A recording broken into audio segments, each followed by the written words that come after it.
இப்போ விசிகாவினர் இந்த பதவியேற்பு விழாவுக்கு வரத பார்க்கின்றோம். அவங்க இந்த பட்டியலில் இன்னைக்கு பொறுப்பேற்கிறவங்க பட்டியலில் இடம்பெறல அப்படிங்கிறது குறிப்பிடத்தக்கது.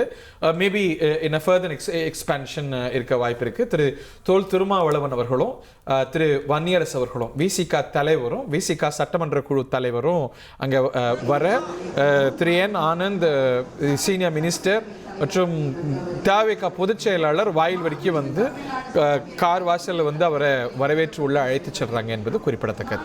ஸோ தீஸ் விஷுவல் ஸ்பீக் இல்லையா, இன்னைக்கு திரு திருமாவளவன் தாவேகாவை ஊட்டி செயல்பட ஆரம்பிச்சிட்டார், அந்த கூட்டணியை உள்ள வர்றார் அப்படிங்கிறது இந்த விஷுவல்ஸே நமக்கு சான்று இல்லையா?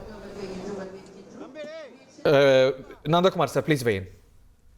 ஆமா, ஈவன் இப்ப கொஞ்ச நேரத்துக்கு முன்னாடி பேசின பாவலன் அவர்கள் கூட விசிகால இருந்து சொல்றாரு, இல்ல நாங்க இந்த அமைச்சரவையில பங்கெடுக்க போறது உறுதின்னு. அதே மாதிரி அண்ணன் திருமாவளவன் பேசும்போது கூட அவருக்கு மட்டும்தான் கொஞ்சம் ஸ்ட்ரகிளிங் இருக்கே ஒழிய, மற்றபடி எங்க கட்சியில் இருக்கிற அத்தனை பேரும் சொல்லக்கூடிய விஷயம் நம்ம அமைச்சரவையில பங்கெடுக்கணுங்கிறது தான் கட்சியினுடைய ஒட்டுமொத்த கருத்தா இருக்குதுங்கிறது அண்ணன் திருமாவளவன் அவர்களே சொல்றாரு. அதோட இன்னைக்கு இது விடுதலை சிறுத்தைகளுக்கு கட்சிக்கு கிடைத்திருக்கக்கூடிய வரலாற்று அளித்த பெரு வாய்ப்பு. இதை அவங்க விடணுங்கிற அவசியம் கிடையாது. ஏன்னா இன்னைக்கு தாவேகாக்கு அவங்களுடைய ஆதரவு தேவைப்படுது. அப்போ it is a mutual benefit தான்.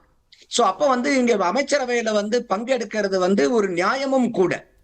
அதுல யாருமே இதை விமர்சிக்கிறதுக்கு அப்பாற்பட்டு, விமர்சனங்களுக்கு அப்பாற்பட்டது. விசிகாவோட ஸ்டாண்ட் பாயிண்ட்ல இருந்து பாருங்களேன், இது சொல்றதுக்கு க்ரூடா இருக்கலாம். பட் அவங்க என்ன நினைக்க கூடும், அந்த அவங்களுடைய ஓட் பேங்க் இன்னைக்கு தாவேகா இவ்வளவு ஒரு ஹை ரெப்ரசன்டேஷன் கொடுக்கறதுனால அந்த வாக்கு ஏற்கனவே போயிருக்கு.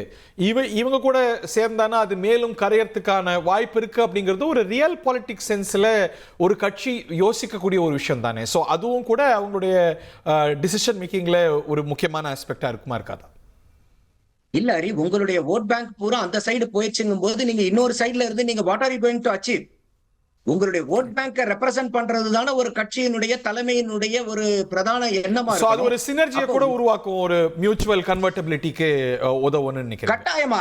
இப்ப நீங்க விடுதலை சிறுத்தைகள் கட்சியினுடைய ஓட் பேங்க் பூரா இப்ப டிவிகேக்கு டிரான்ஸ்பர் ஆயிருக்குதுங்க போது, இது எல்லாத்துக்கும் தெரிஞ்சிருக்கும் போது, அவங்க நாளைக்கு திமுக கூட்டணியிலேயே தொடர்றாங்கன்னு வச்சுக்கீங்களேன். திமுக கூட்டணி தாவேகா இது விடுதலை சிறுத்தைகளுக்கு எத்தனை சீட்டு கொடுப்பாங்க? அப்போ நீங்க உங்களுடைய வாக்காளர்கள் எங்க இருக்காங்க? ஏன்னா உங்களுடைய கட்சிக்காரங்க, உங்களுடைய வாக்காளர்கள், நீங்க ரெப்ரசென்ட் பண்ணக்கூடிய மக்களுடைய மனநிலை என்ன? அந்த மக்களுடைய மனநிலையை பிரதிபலிக்கிறது தானே ஒரு அரசியல் தலைவர்களுடைய எண்ணமாவும் இருக்கணும். அப்ப அந்த மாதிரி இருக்கும்போது அவர் ஏற்கனவே ஓட் பேங்க் ஷிஃப்ட் ஆயிருக்கும் போது அவங்க எங்களுடைய மக்களுடைய எண்ணத்துக்கும் அவங்க மதிப்பளிச்சு தாவேகா கூட இருக்கும்போது, அவங்களுக்கு பிற்காலத்துல எதிர்கால அரசியலுக்கும் அந்த வாக்கு வங்கி, அந்த தாவேகாவுடைய கூட்டணியில் அவங்க இருக்கும் போது கட்டாயமா அந்த வாக்கு வங்கி அவங்க தாவேகாக்கு இழந்த வாக்கு வங்கிய மீண்டும் அவர்கள் தக்க வச்சு அந்த கூட்டணியில தொடர்ந்து அவங்களுடைய அரசியல் அதிகாரத்தை அடையறதுக்கு ஏதுவாகத்தான் இருக்கும். நீங்க எங்க வாக்கு வங்கி எல்லாம் போயிருச்சு, நாங்க மட்டும் தனியா திமுக கூடாரத்திலே இருக்கிறோம்னா என்ன நடக்கும்? அங்க யோசிச்சு பாருங்க. ஓகே, இது என்ன ஸ்ட்ரெngth கிடைக்கும் அவங்களுக்கு? சோ அதுதான் உங்களுக்கு இருக்காது. 1,28,00,000 மனங்களை வென்ற தந்தி டிவி யூடியூப் சேனல். தவிர்க்க முடியாத தம்ப்நெயில், கலக்கலான கான்டென்ட்ஸ். நீங்களும் இந்த குடும்பத்தில் இணைய இப்பவே சப்ஸ்கிரைப் பண்ணுங்க. அசுரபலம் கொண்ட எங்கள் டிஜிட்டல் கரங்களில் உங்கள் விளம்பரங்களை சேர்க்க வாட்ஸ்அப் பண்ணுங்க. 8939888838. Email advtthanditv@dttv.in.